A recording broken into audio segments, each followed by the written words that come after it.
Pennies and Pens. It's your girl, LoudPen, CEO of ISLP, the InkSpot LLC. Today's video is called K Penny Absolute Zero Album Review. First of all, let me say thank you so much for watching, checking out the Penny Black YouTube channel, and supporting my business, ISLP, the InkSpot LLC. For those that don't know, ISLP, the InkSpot LLC, is a creative production company and a multicultural creative agency. That's just a fancy way of saying that as a creative production company, we design and develop our own original products like Pennies and Pens, which is a vegan, organic, and sustainable lifestyle brand. And right now, Pennies and Pens consists of a collection of 100% organic cotton t-shirts like the one I'm wearing right now. Thank you to the Most High who gives me ink every day. I'm going to start linking to the t-shirts that the Pennies and Pens t-shirts that I wear in videos in the description box. So if you want to support my business, go to my description box and you will find a link directly to this particular t-shirt. So support ISLP. Thank you, thank you, thank you. What else did I want to say? Oh, and then as a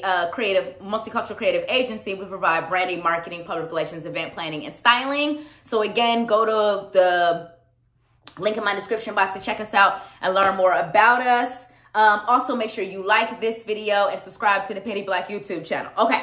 So enough shameless promotion. Let's get back to reviewing Absolute Zero. So as you guys know, or as you guys probably have noticed in this video, I am refraining from saying the artist's name because I was very embarrassed in the unboxing video that I could not say his name properly. So today I'm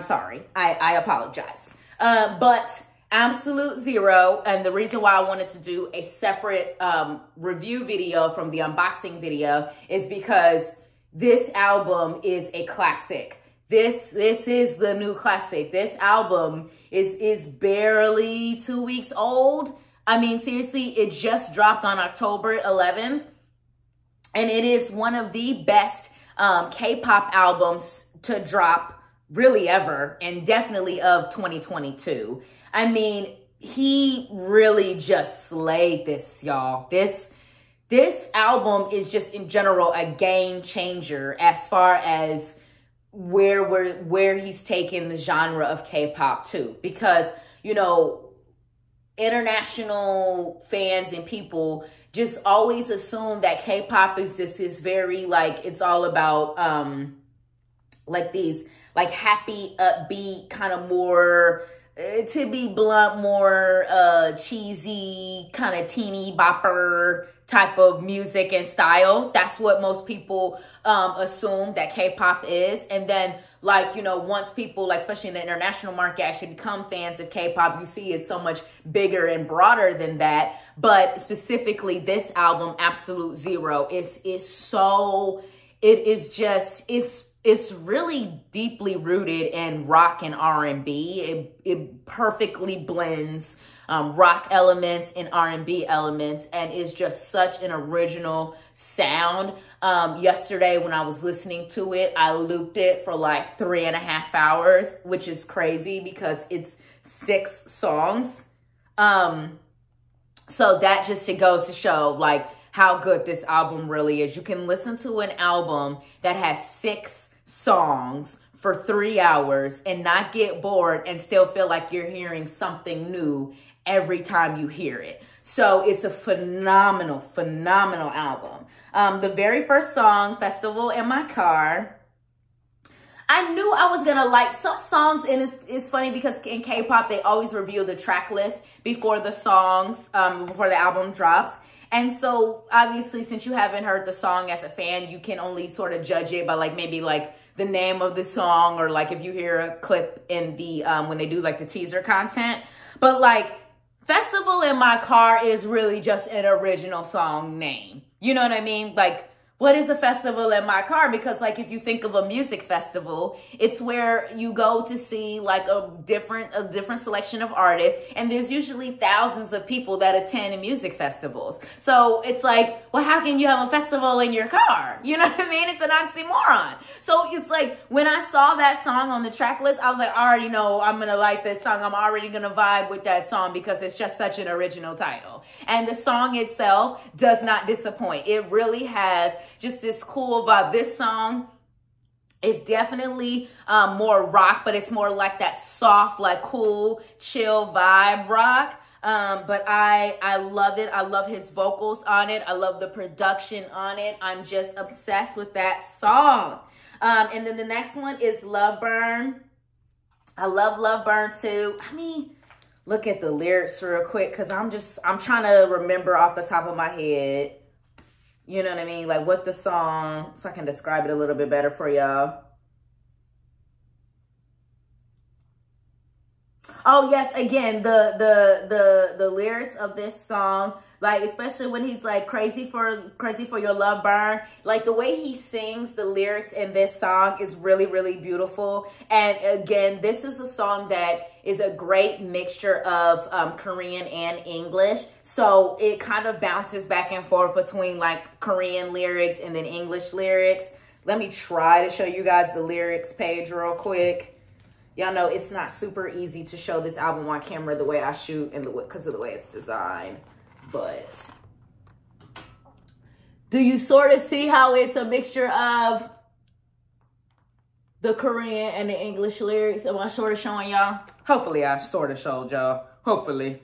It was probably a bit of a struggle. But yes, that song is really dope. And then I think it's just like, it just has such a nice vibe to it. And that song is a little bit more R&B. And then we get to the third song, No Rules, which for those that don't know is the title track. The title track is the main single that the K-pop artist promotes on the album. So obviously, you know, every single artist, and no matter what genre, picks one single song from the album, and then that's what they shoot the music video for and all that kind of stuff. So, but in K-pop, it's called like the title track. And No Rules is the title track off of Absolute Zero. And that song is what I had to buy this album. Like it, again, and I talked about this in the Pens Rhythm Nation unboxing Absolute Zero video. But again, you know that cheesy internet quote, this will live rent-free in my mind. But seriously, the whistle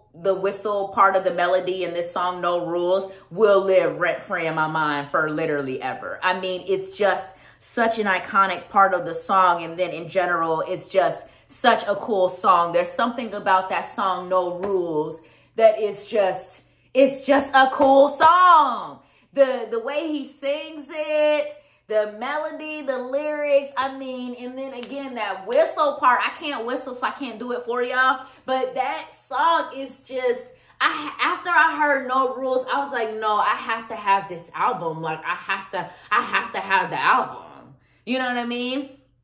And as I talked about in the Pens Rhythm Nation unboxing Absolute Zero video, this album was so hard to find. Okay, so my local K-pop stores don't have it at all. And so I could only buy it from a store online. And then I was trying to buy it from a US retailer because I didn't want to have to pay all that guap to get it shipped from a Korean retailer. So I finally found it through this K-pop store called Eve Pink, which is in Houston. So that's where I ended up getting this copy. Y'all, don't worry about how many other copies of this album Penny done bought. Don't worry about it, Pennies and Pens. I may be getting the melting version and the deluxe version. I may. Sweetie. This is the first artist that made me branch outside of Monsta X and 1O. I mean, seriously, I was in the Monsta X 1O rabbit hole for a long time. And then for this man, I was like, okay, I'm gonna come out. Okay, I'm going, sweetie. All right. So No Rules is fire. Oh, and then we got We Don't Care No More. Yo, We Don't Care No More is such a vibe. That's that song that you can just like, we don't care no more. You know, it's just a vibe to it. It's just, I mean, and then the feature, who was the feature? Oh, June 1. That feature was fire. This is such a beautiful collaboration song, We Don't Care No More. And then track 5, Bad For You. We gotta talk about the Be and Bad For You, Pennies and Pens. The Be and Bad For You took me back. Like, I felt like I was in 1995 or 1996, and I was just like vibing, like, oh, bro, it's 95, it's 96. Sorry, Elder Millennial here. Y'all know how I feel about 90s hip hop and R&B. And this dude gave me some 90s R&B on the song Bad For You. That song seriously feels like it came out in 95 or 96. And it's just so fresh right now for 2022. It is just a fire song. And then the last song, number 6, is completely written in Korean. So I do not know what the English translation is. I should have looked it up. My bad. But that song perfectly ends the album. It's full circle now. You know, it's like we started with Festival in My Car, and then we went to Love Burn, then we went to No Rules, We Don't Care No More, Bad For You, and then we go to number 6, and it's like it just rounds out the album, and then that's how I just loop it, because when I played the album on my CD player, I put it on repeat, and then I just listen to it forever. And then that's how also, too, I learned how I really feel about the album. That's how I learned that, like, this K-pop group that I was starting to collect some of their albums, that's actually why I stopped collecting their albums, because I had gotten a couple of their albums. I liked them. I listened to them a couple of times. But when I realized that I wasn't, like, obsessed with them, I wasn't listening to them all the time, I was like, okay, I'm not collecting your albums anymore.